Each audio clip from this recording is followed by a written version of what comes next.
New York City teachers and paraprofessionals will get to chime in on the tentative new 5-year contract during a meeting tonight. The deal offers not one, but 2 bonuses, annual raises, and opens the door for remote learning.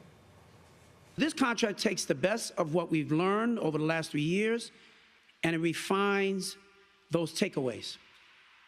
From teaching our kids to read with our NYC Reads, to innovative career pathways programs, to virtual learning, New York City public schools are the places to be for cutting-edge education. And this contract represents that. The tentative deal will affect 125,000 teachers and paraprofessionals. The teachers union holding a virtual town hall for members later today to talk more about it. So joining us this morning is Union President Michael Mulgrew to discuss the deal and how long it will take to get ratified. So good morning, Mr. Mulgrew. Good to have you back. Good morning and happy birthday. Well, thank you very much. Appreciate it. Yes. And Chancellor Banks and Mayor Adams, you know, you heard the chancellor right there saying you drive a hard bargain. And we've talked to you many times. And that's good for your members, right, fighting for what they want and what they need. So this 5-year deal includes some unprecedented terms. And let's start with the big one, right, which is the starting salary for teachers, because everybody always says teachers deserve more. It's up more than $10,000 with some bonuses. Talk to us about those bonuses and what it looks like. New York City is facing the same problems as the rest of the country. We are not, we're having a problem attracting and retaining teachers because the profession has been beaten up. So we felt strongly, and thankfully both the mayor and the chancellor thought the same thing. We need to do something because we'll never be successful if we can't attract the proper workforce. So yeah, for now, teachers can get to $100,000 by year 8.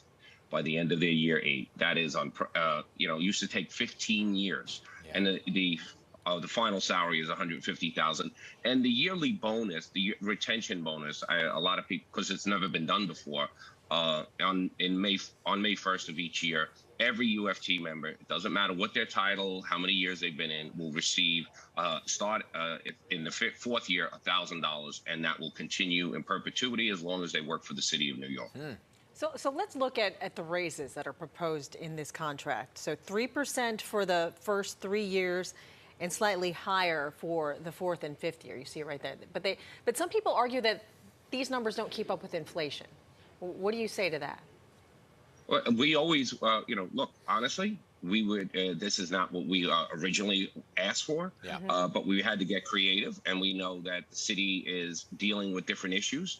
But in the end, it was more about how do we figure out how to get teachers to that 8th year and making $100,000. How do we get them to $150,000? And of course, the yearly bonus and the bonus for ratifying this is a big deal. And that doesn't include any of our healthcare costs. And there's no healthcare in this deal whatsoever. It's just straight on education. Wait, but they are covered by health insurance? Absolutely. Yeah, that's what I mean. There's no the unions and the MLC. None of that is. There's none of that in this deal whatsoever. Okay. So when do you expect this to be ratified, and when actually will these new salaries begin and kick off? Are we talking about September of this year? No, actually, they go back to September of last year. Wow. If this contract is ratified, everyone who worked this last year will get what's known as a retroactive payment for the 3%. And this September will actually be year 2 of the contract. So we just move right into it. So for September of this year, each of the members will receive a $3,000 ratification bonus if it's ratified, and the retro payment for the last year.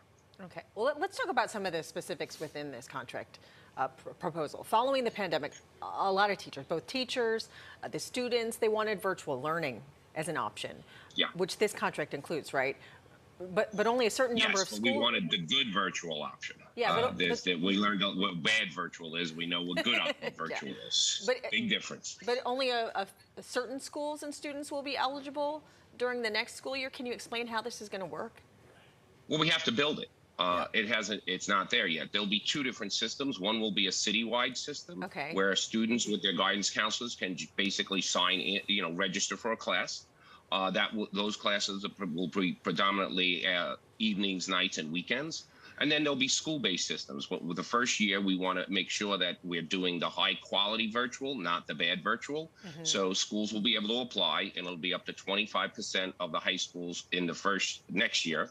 And then we phase in up to 100%, and also the middle schools. but it does not replace in-person learning. Right. Of course. This is really for students who want to accelerate, or students who are behind on credits. The world has changed. The number of high school students who work or taking care of their families, and the fact is their life is stuck into those challenges that they have. So for us, is how do we meet them so they can graduate on time? It's really the right thing to do. We're changing education. It shouldn't just be about the school and 8 to 3 every day. That has to change if we're going to move forward for our students and the community. I mean, that is true for so many facets of life post-pandemic, right? Is how things have changed and readjusted, and things we learned, and having to come up with the times and change with it.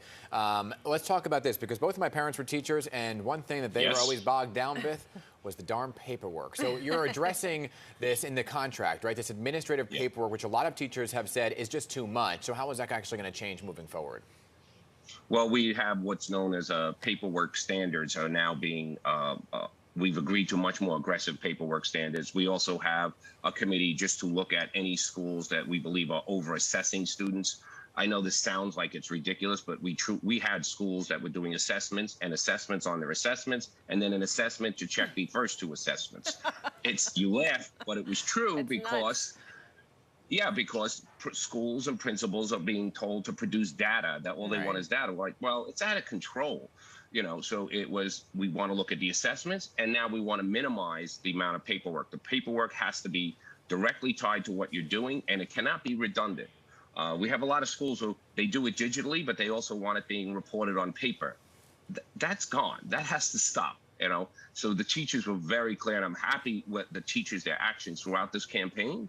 You saw them saying, and out there, they were in Starbucks, they were in food courts, showing people what they were being asked to do. And that really helped us. And I give the chancellor credit. He says, you're right. This has to stop. We want people to focus on the work that's going to help kids, not this silliness. Yeah. Plus, hey, we're saving some trees, right? Yes. Michael Mulgrew, thanks again for being with us this morning and laying it all out for us on the teacher's contract. Thank you. And again, happy birthday. Congratulations. I grew up watching Picks just like so many others. Appreciate you. Yeah, thank you.